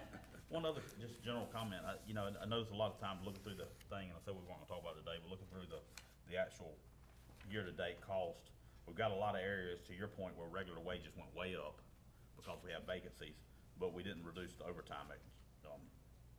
So we had, just example there on page 3, the first one that jumps out. What is administrative services?